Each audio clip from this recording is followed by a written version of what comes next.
Hey, you maniacs. Welcome to Indian Cine-MANIACS. Oh, boy. One of our commenters called us the Maniacs. I thought that was great. I loved it. Yeah. All right. So today we're going to do Drishyam. And then we will spin the wheel. I've added about 20 names to the wheel. So this show could go on for a long time. There's a lot of names on there. Did you add Jism too? I did not. I didn't know that was one of them. That's mentioned in Drishyam. So. Yeah. Did you add the Indian Forrest Gump? I took that off. Thank God. I didn't want John to see his favorite actor in a bad film. I just thought that might put him in a bad light. Our audience would have rebelled. Yeah. They do not like that movie. About it, but everybody was saying don't watch it. Right. So I left that off just for our own sake. Let's watch it on our own. Okay.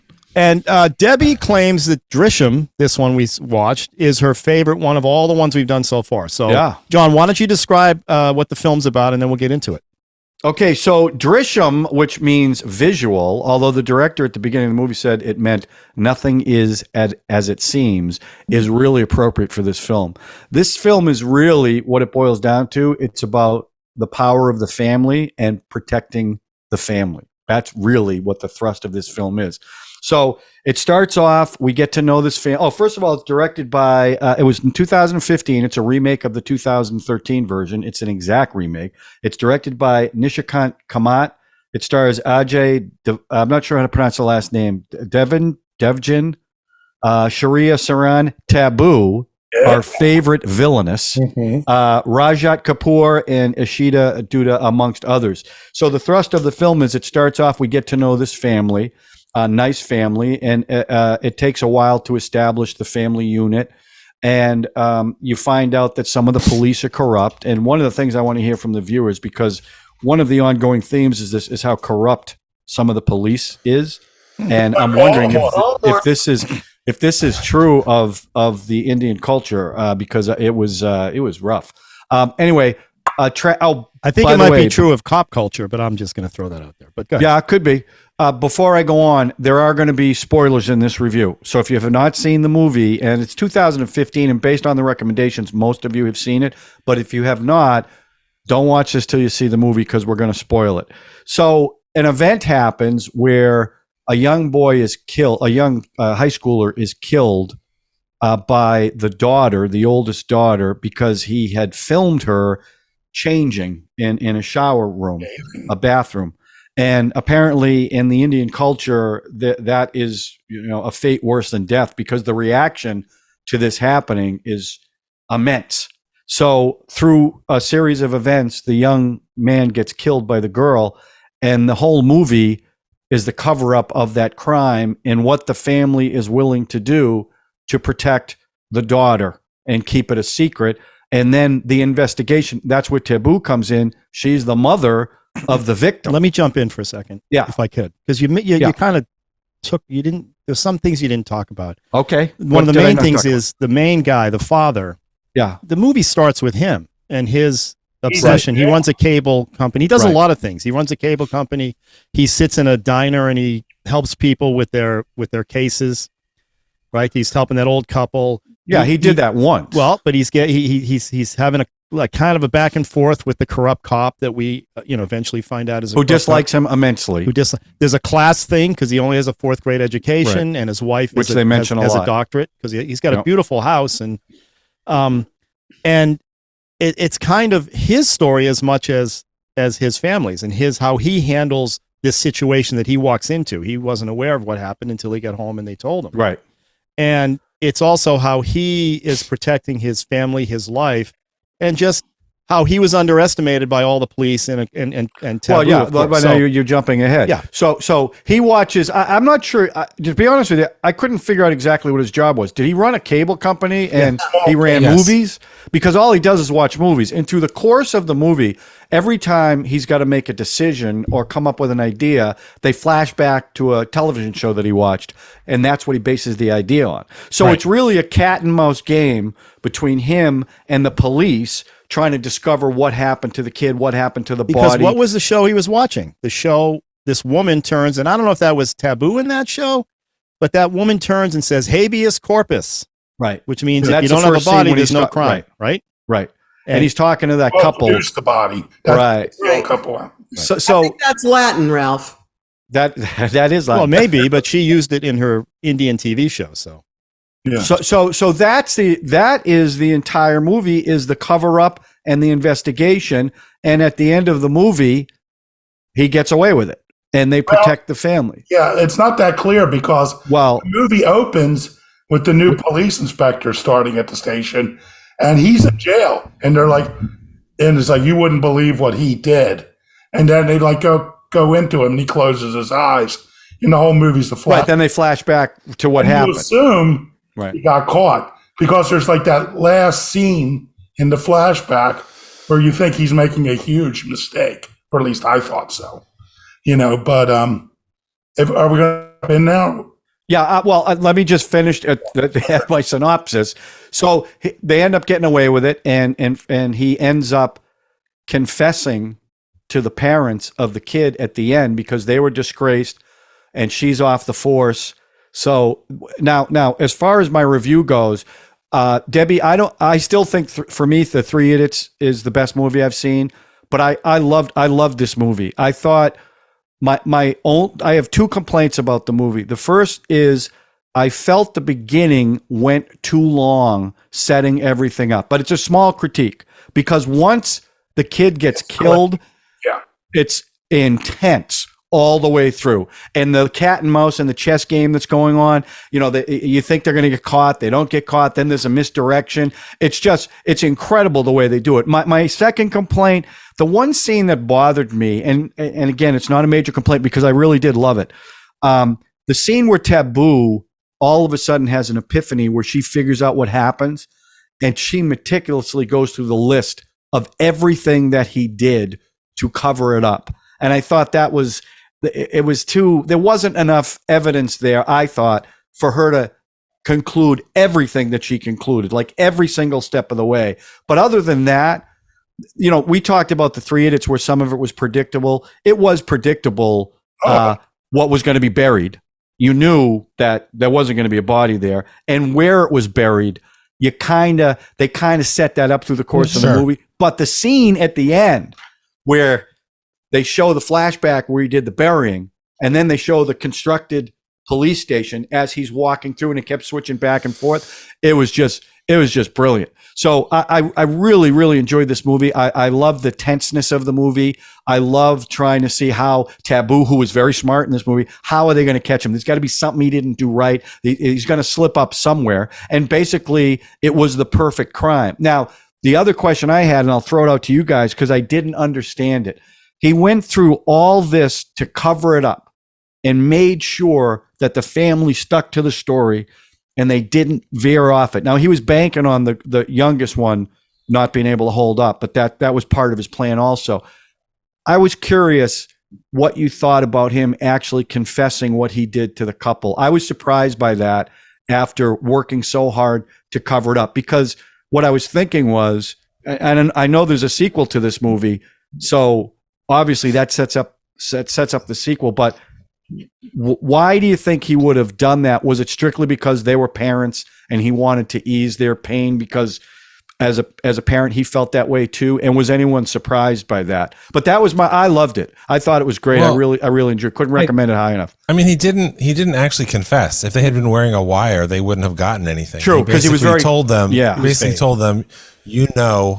what happened, because that whole thing where you're talking about how Taboo, I don't remember her character's name. She's just wonderful in the movie. And part of it being a long setup is that when she stepped into the light, like 55 minutes into the movie, I was like, oh, right. Yeah. She's in this movie. Mm-hmm. She went down that list, and I don't think it was so much that she figured out everything. I think it was that it was so perfect that it can't be right. Because remember, one of the definitions of Drishyam is a scene, like in a movie. And when you see a scene in a movie, you are seeing something that's been crafted to only show you what you're supposed to see. And this is a guy who built his entire plan out of his love for movies. So if you remade this movie in America, all the clips that they would show would be stuff that everybody knows, that everybody recognizes.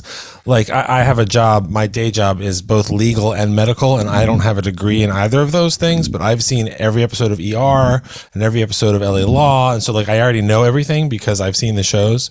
And this is a guy who said, well, I already know all this stuff about crime. And then he actually applied it. And Taboo is some character. She's the inspector general of the entire region, a very high police officer. She basically said, this is so good. I know what happened and I can't prove it. And then he basically knew that she knew. So he said, I think as a kindness, because she's a parent and her son being a big piece of shit isn't completely her fault or anything.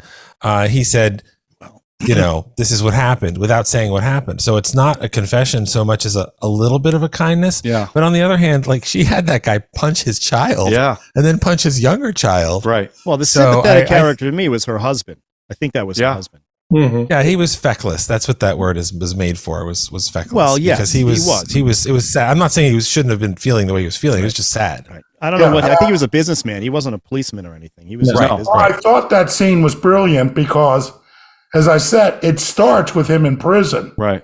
And before we go to that scene, before they come and say, "Could you come with us?" He had gotten away with it. He had completely gotten away with it. But in the back of your mind, it's like, wait a minute. He starts in jail.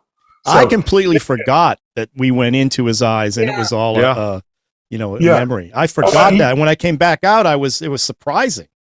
I was like, oh my God, that's right. So I'm like, as soon as he starts to walk over to these people, I'm like, he's making a huge, I was telling Debbie, he shouldn't do this. I thought they were going to throw him off the cliff. That's what I thought too when I saw the cliff. I go, they're going to shove him over the cliff. Chris, you were going to say something. What were you going to say? Well, I was going to say, first off, this movie is right up my alley. Just like on Andhadhun that we watched a while back, that was really kind of twisty and turny, set in a modern India. Really fantastic. I really liked kind of the slow build up with the family, to be honest with you, mostly because I thought it like laid a lot of things out. And correct me if I'm wrong here, but his wife is not a doctorate. He jokingly calls her doctor. Yeah. She only went through the 10th grade. So she's definitely more educated. Well, they had such a beautiful house. I just thought somebody. Well, that's what I really liked about this movie, because you start out and they talk about, the new cop is coming in. They're like, you wouldn't believe what he's done. And he's got this kind of intensity that you're like, okay, is this the bad guy? And then you turn out he's just this hardworking, mostly honest guy who watches a lot of movies, has done a lot of different things and things like that. And so, but I love the fact that he keeps getting underestimated and things like this because he's not a well-educated person. But like you said, he's got this gorgeous house that he's obviously worked very hard for, but yet doesn't, but doesn't have a car. It's kind of an interesting thing. Like, and some of this is obviously, some cultural differences between us and in India, but like, they mentioned like, when they talk about the kid, they're like, we got him a car and all this, and it's this big deal. I know that motorcycles, being a former motorcycle guy, are super popular in India, not as luxury fun toys like they are here in the States, but as legitimate modes of transportation, and things like that. They're much more common as just, hey, that's the way I get around, and whatnot. But the point being is like, this movie was terrific.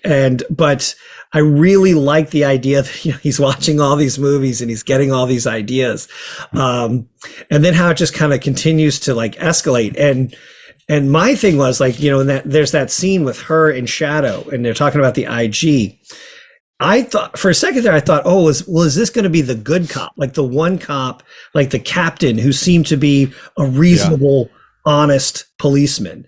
And you're like, oh man, if he's against him, then this guy's done. Right. And it turns out it's this whole other person. And once again, she is terrific. She's, just amazing, not only as an actress, but obviously I think the phrase I used for her earlier was, almost like an otherworldly beauty. She doesn't even really seem human. She's so good looking. But she's a great actress too. But such a great film. But yeah, just everything about it, the way it all kind of clicked together, I thought was terrific. Some of the sequences, and the other part of it was like Sam, that guy was, you don't feel the slightest bit of sympathy for that kid, because not only is he like, taking, like these surreptitious videos of people, then he's trying to use it as blackmail. Yeah, no. This is the thing about the film. We're rooting like having sex with him. It's awful. So you have zero sympathy for that kid. Well, and the we're mother rooting and for the daughter crying. That's the only reason we could root for a family that just murdered somebody and hid the body and was trying to get away with it, because he was so bad. He was so bad that, you have to go, okay, he deserved it. This is why this family's going to stick together. But as a parent, and you know this as a parent, you still think your kid is, no matter what, you're gonna defend your child, and you're gonna, and even after they discovered what he did. After they discovered it's still their son, and they blame themselves. They said perhaps we spoiled him, and it's our fault. But the frustration and the just utter devastation of not knowing where he ended up is just got to be mind-boggling. Which is why that ending was so touching, even though he didn't say what he actually did. He was telling him, "Look, I understand how you feel, and I'm telling you, you'll never see him, but he's not coming back." Yeah, because they said we're waiting for the knock on the door, waiting for the call. But that kid was so despicable right from the get-go. As soon as she went to that summer camp, that he was just. I think it's interesting though. I honestly felt like there was a softening from the IG, from her, from Taboo. I felt there was a softening when she saw when his cousin or buddy showed, essentially explained what was going on. And she's obviously a woman who is very familiar with the weaknesses of people, as a police person, police woman, and a high level one. So she probably put it together very quickly what he was planning on doing. Have you seen the trailer for Drishyam 2? No, I haven't. Okay. There's a scene where she turns to the camera and she says, "I'm a mother." So ultimately, her motherhood is what is fueling the second film. John said he didn't understand how a sequel could be made out of this, because it was such a perfect film. It was like it was all right there. So I'm like, what are you talking about? This sequel is, it just seems it seemed like such a self-contained movie. It really did, but you had this thing with this woman, once she's past her grief, she's going to kick back into her. That's what she calls him and says, "I've got a certain set of skills. Right. Yeah. I'm going to use on you." I tell you, I think the movie, before I get to the movie in general, I just want to say about Taboo. It's when she's introduced, you don't know who she is at first. They are torturing two police suspects. And she walks up and she literally threatens to kill them unless they say what she wants them to say. And she's serious. So so that establishes her in Haduan as a bad person, but you also really feel sorry for her. She does, she's, on one hand, she will kill people to accomplish what she wants, but on the other hand, she's a mother who lost her son, and she just wants to find her son. So although she's a bad person, you're kind of rooting for her too. Well, that was right. Before you found out she was a mother, you realized she'd do anything to solve the case. That's before you found out this next step, right? Yeah. So she was kind of bad in her own way before that even happened. So you're like, what is she going to do when her kid's involved? And you saw. And can you imagine how frustrating that is, where she knows exactly what's going on, and the family's just holding on and not letting in, and even as they're getting their crap, they're all getting beat up, and that second cop, her lieutenant or whatever it was, the real evil guy, who I think is in the sequel as well. He was over the top, but that was the point of that. So he was so bad. Yeah. Well, what was great about this film is he comes home. The father is terrific. Now, on our comments, because I mentioned we were watching this, and a lot of people liked the original version better, though they said it's exactly the same. A lot of people seem to like the father better in the original film. I think he was more like a father and less like a movie star. Yeah. But he was great, but he makes a crucial mistake that is going to haunt him, is that the kid drove a car. He had a very obvious yellow car, and the cop who hates him sees him driving the car. Right. And you're like, and I said, I turned to Debbie, I go, I don't see how he'll ever be able to overcome the fact that this policeman and apparently other people saw him driving this car. But this is like a perfect Hitchcockian thriller. Here's a guy, and in a sense, he didn't murder him. He's trying to protect his family, and he has to go to extreme methods, brilliantly to do it. And even as Taboo was winding it and saying how he did it, I'm just sitting there thinking she may know what he did, but there's no way she'd ever be able to prove it in court. Well, the whole backtracking of all the receipts and the movies. Yeah. And I guess in India, October 2nd and 3rd became a huge meme. Yeah. And I was telling John earlier, I'm like, those dates there's something about those dates. And I remember that was my third marriage was October 2nd. So the movie kind of hit me on that level too. A day that will live in infamy. But all that stuff he was doing to, introduce himself to the hotel staff and to compliment them and their food and to all randomly run into the people. So they would remember that he was there. It was just incredible. And you're right, John, she figured it all out, but couldn't prove it. Habeas corpus. She's like, if we don't have any, what can we do? I mean, as long as they held together. And I think you said he was counting on the little girl to give it up, and he wanted that to happen sooner. He didn't want her to go through all that.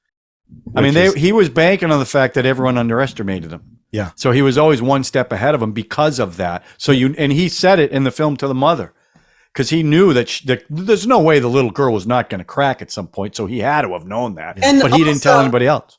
John, also, she really rubbed it in her nose too when he made the statement, I'm not that smart. I just only have a 4th grade education. Yeah, that's right. In your face, in your face, biatch, Yeah, but she even said when she first met them, she knew they did it.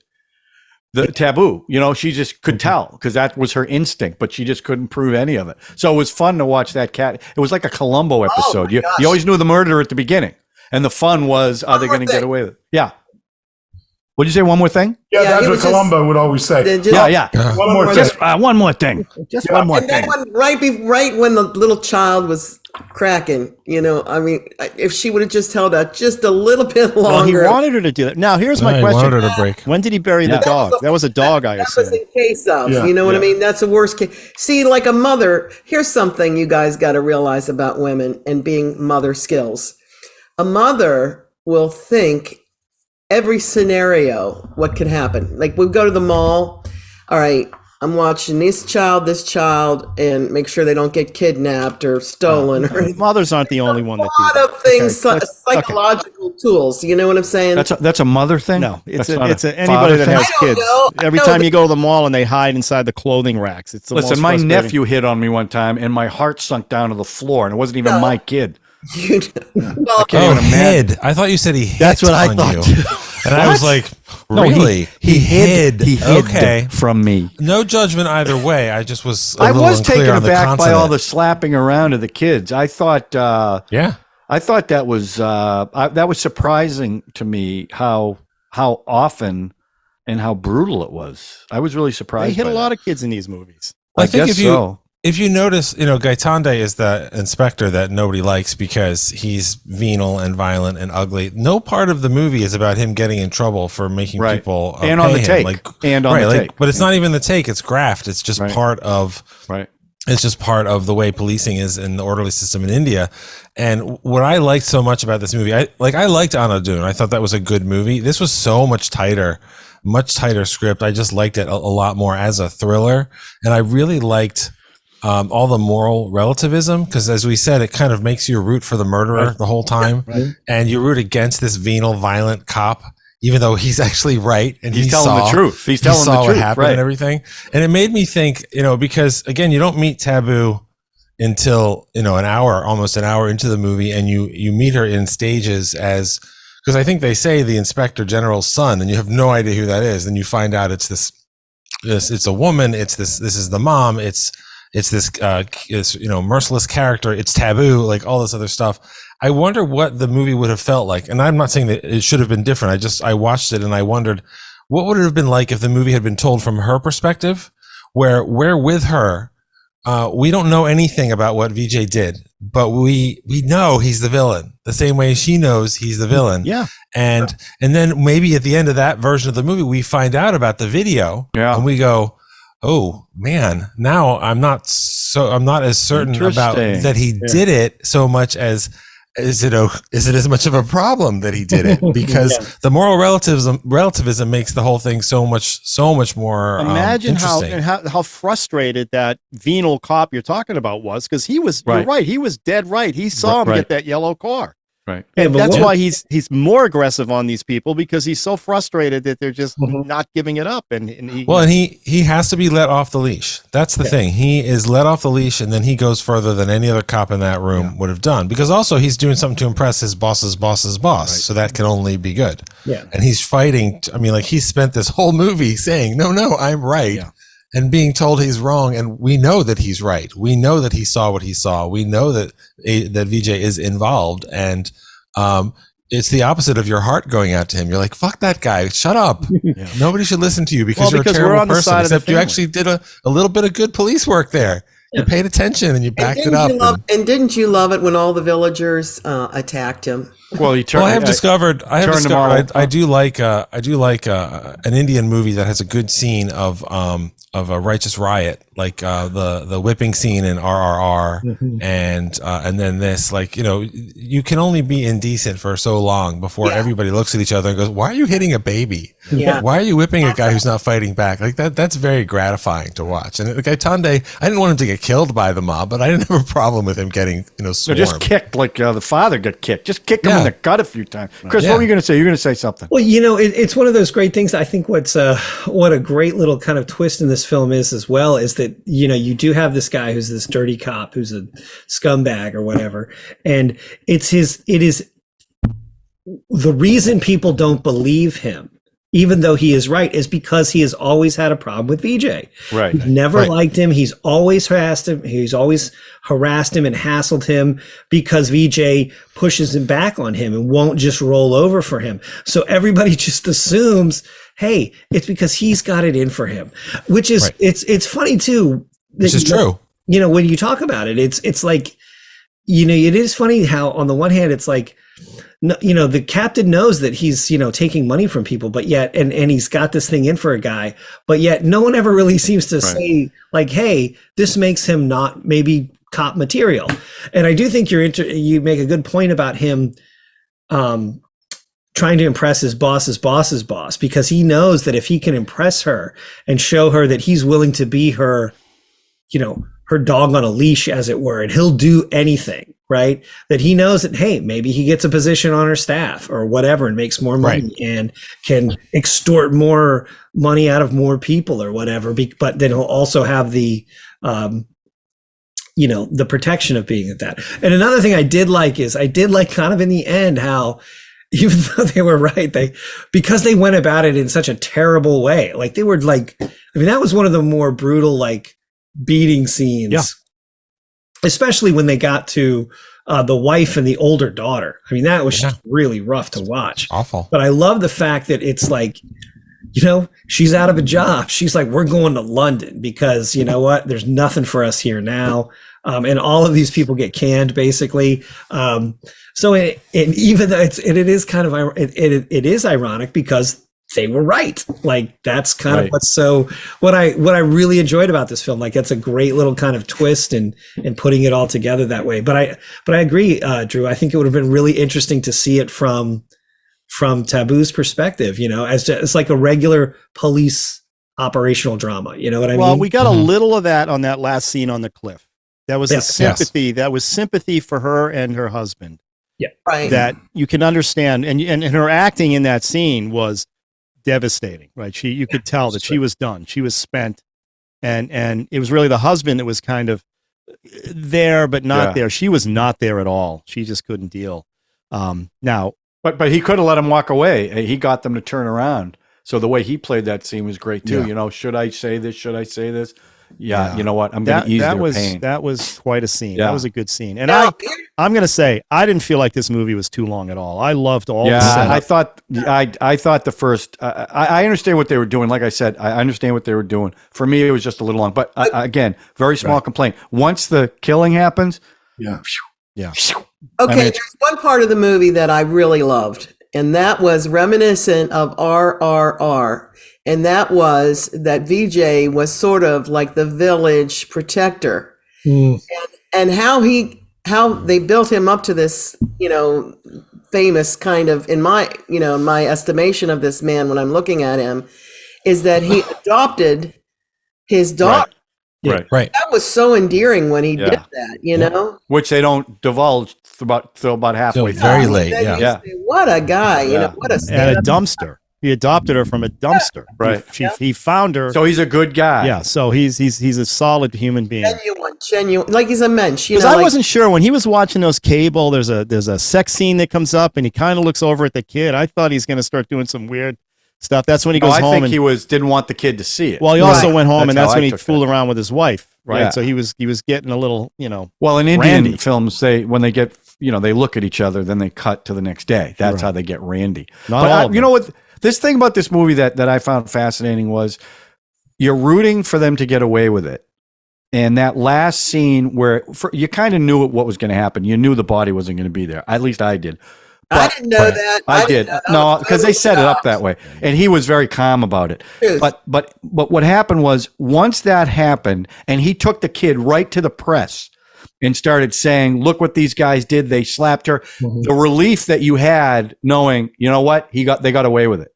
At that point, and all the tension goes away because they got away with it. Now the tension built up again when they got to the cliff. Yeah. But at that point, you're like, all right. And I'm thinking to myself, we're celebrating they got away with a murder. That's what I'm saying. That's the so moral complexity we're talking about. Hold on a minute. I do not think that constitutes murder. I think that was manslaughter. Well, okay, it is. But it's if you're the parent of that kid, Not you don't if look you're at it as covering it up. manslaughter. It might have been manslaughter by accident, but once you cover it up, now you're if you committing call the a cops serious right away, crime. I agree with you. But when you cover it up like especially that, when you find out about the video and all the other stuff, of course. But their rules over there are different from here. Their courts, their judicial system is not like I have us. no idea. what is it like, Debbie? Since you said that, what is it like? Because I have no idea. Interesting. It's Interesting. like British. Okay, it so is there like is no British. manslaughter. There is no levels of. I mean, I think if you're a parent, look, if you're the But parent, it's not, man. It's man. you're looking at it as murder, especially covered up. My point is this: you were rooting for them. Mm-hmm. Yeah. But I will say this, It wasn't murder. and I think, but I think Debbie has a point in the sense that there is definitely some serious class elements to this film, in the sense that they establish very early on that he's not an educated person, Right. And that obviously the kid with the super nice cell phone going to the super nice school, they've already established The spoiled kid. The spoiled kid with his own car. Right. They knew that it wasn't going to be a case of a fair trial, Right. I mean, I understand VJ's point, and we see that in our own country where people who can't afford the same level of private investigators and background researchers and lawyers, legal team. Chris, that's a good point because yes, he had a fourth grade education, but that dude was street smart. Oh, sure, of And course, he's seen he's talking about the class. He's seen what that cop was trying to do to the old couple whose son was in jail. So you're right. I didn't think about that. So when he gets home and he realizes what happened, he knows they're screwed either way, unless they can stick to their story. But he was also on the cover up. He was banking on the fact that class difference, because they never thought he's not smart enough to get away with this stuff. Right. And that's what he was banking on. You talk about street smarts. It really wasn't street smarts. It's intelligence. Well, street smarts is intelligence. It's just Well, something that you learn, but something that is intelligent is something from in your mind. You know what I mean? It's not something that you observe. Street smarts to me means, you have observed a lot, but intelligence is something where you can see the writing on the wall and go backwards in time and go to the place and recreate a series of truths that happened, but only on a different day. We're talking about the same thing. I think we're talking about, you can be street smart, intelligent, and intelligent. It's all the same. You can be educated. Right. You could be intelligent. You could be fourth grade education. That dude was super intelligent. Yeah. Right. Yeah. Well, I tell you, one of the things I liked was I mentioned Hitchcock, that this could be was the Hitchcock homage, like in Psycho, when Anthony Perkins brings the car to the swamp. That's exactly what I was thinking. Like it looked like it was thinking that it didn't. And then we had the same thing in here Well, you brought that up. Well, That was a great scene too, when the car was slowly going down and the guy's up on the hill there and he's looking back and forth. That was great. And we're all rooting for that car to sink. Sink already, sink. We did that for the Psycho too, didn't we? Yeah. That's what I was going to say about Psycho. Is that to me that's almost the meanest thing Hitchcock ever did in any of his movies to the audience, because you spend like 45 minutes with Janet Leigh, and then she gets murdered, and her body's in the trunk, and the car is starting to sink, and it stops, and everybody, Anthony Perkins and everybody in the audience is like, oh, and then it starts to sink, and we all go, oh, that's and amazing. Like, wait, what am I doing? What am I doing? It's and amazing. I thought that for a movie to genuinely deserve the description as as Hitchcockian or something like that, I think I've seen tons of thrillers that are and deserve that, and this is one of the best of those I've ever seen. It's just really satisfying, really. That's smart, where the really well suspense is killing us. You know what I mean? That is where. Well, that's his whole thing. It's not about the bomb exploding.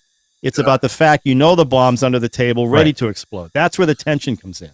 And you're watching that thing sink. And between that and the guy up on the hill, and you're going, okay, come on, go. I mean, don't look. Whatever you do, don't look left. I'm curious about the sequel, because all I know about the sequel is that the sequel was made 7 years later and that the story picks up 7 years later. And I don't know anything else about it. I don't want to know anything else about it. But you just hearing that, it's like there's so many different threads. Like, is it about Gaetande? Is it about Taboo's character? Like, is it about somebody saw something we didn't know about? Like, there's just all these different things that make me go, I want to learn more. Generally, Taboo's in the thing. Like I said, she says, I'm a mother. But there's also seems to be a super detective that they bring in. Oh, to try to find the truth. Right. Yeah, that makes sense. Girl? Is it a girl? I mean, is it a woman? No, it's a bald dude, actually. Guy. It's a bald guy. Very intelligent. Very intelligent bald guy. Which shocks me, because the Indian people have such wonderful hair. They try to stay away from the bald I want to go. guys. It's playing in Virginia. I would love to see this film at a movie theater. It's just not close enough. It's too far out. But man, I'd love to see this one.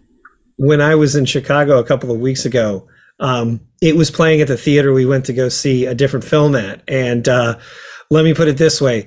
I wish I had seen this before, because I would have gone to see the sequel. And let me put it this way. It was like a Thursday night, and there were a ton of people because the two movies started almost the same time. There were a ton of people in the hallway going to that film as opposed to the movie I went to see. Really? Oh yeah. There was at least 20 people going toward that. Wow. To those doors. I want to see this one. I would love to see Avatar number 2 in Avatar. Movie Oh my God. All right. I thought this was a fantastic film. How are we rating these? What's the UB? Zooby Dooby Doo or Zooby Dooby Don't? Okay. I'll say Zooby Dooby Doo for sure. And I want a Dooby Doo 2 as well. Yeah, I'm going to say Zooby Dooby Doo. This one was right up my alley. Really well executed, top to bottom. Great movie. Zooby Dooby Doo. Zooby Dooby Doo. Absolutely. Zooby Dooby Doo. I really like this film. So that's a Zooby Dooby Doo, Deb? No, I'm not going to say She that. never stays on brand. Deb, it's part of the shtick, Deb. Our fans want that. I'm going to load that as a sound effect. I'm just telling everybody. Zooby Dooby Doo. I would say Zooby Dooby Doo, but it also makes me want to go and find out what those other movies were that he was watching. Like Jism 2 and everything. Like, what are those movies that people would recognize in India? Well, were they like movies or TV shows? I couldn't tell.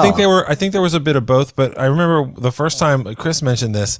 There's I don't remember if it's the Viacom or one of the logos where it's this giant cityscape and all of these giant screens are on the building and it's all these like movie stars and stuff. And we all had the same like, I don't know who that is, but it must be a really big deal. And it's fun because at some point you'll start recognizing these people.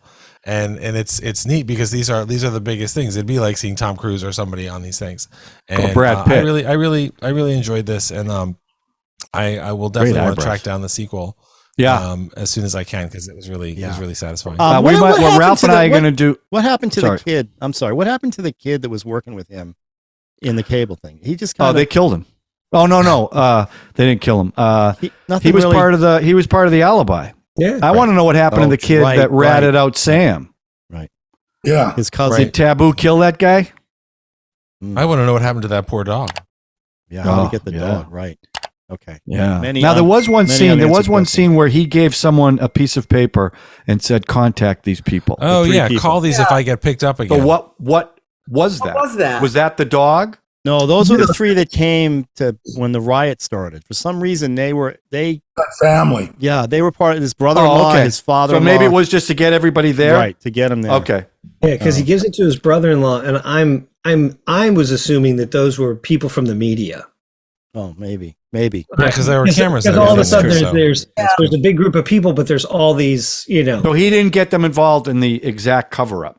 That's what I thought had No, happened. I don't think so. Okay, yeah, because he wouldn't want to do that. He wanted. That's less the thing people about that a know the cover-up better. like this. You have too many people involved. Someone's going to break. Absolutely, someone's gonna Yeah, rat he like the wouldn't little even tell kid. his That family son of a bitch, little kid should have kept her mouth shut. He was ready to put a boot to her face. You know, Oh man, that was hard to watch. All right. Well, It great film, Debbie. Yeah, I'm not yeah. sure it's the best one, but I appreciate you. Listen. feeling I don't that think way? it's the 'Cause best one, this but is- I loved it. Deb. I loved it. I loved I it. love this movie. All right, so now let's go to the wheel. Let Now, me just say, let me ahead. say one Yeah, more go ahead. thing. Speaking of great films, since I'm going to keep you guys in the loop, RRR just got nominated for Best Foreign Language Film at the Golden Globes. Oh, and wow. more Oh, wow. importantly, Natu for Best Song. Well, that Which has means- to win.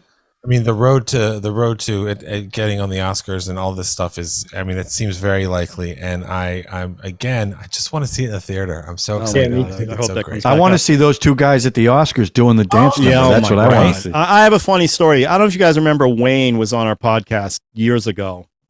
Some of our earlier ones. He works around the world, and I had told him about the fact that we're doing all Indian films, and I mentioned RRR. I said, if you want to watch one, you got to watch this. So he watched it and he loved it. He's in India, and he contacted me to say we made him into a hero over there because we went over there, and he said, I've been watching RRR and I love that film. They went crazy for him. So Amen. so it's everywhere. It's awesome. Fantastic. All right, so we'll spin the wheel. Now, I am not going to try to Pronounce everything. pronounce all of these. Get the wheel up. It's just- I hope it's a Amir Khan movie. Yeah, let's Come go. on, Bahubali 2. PK. Let's go. Come on, Lagan. Okay, Sean, look this up. Is this available? That sounds like an Italian movie.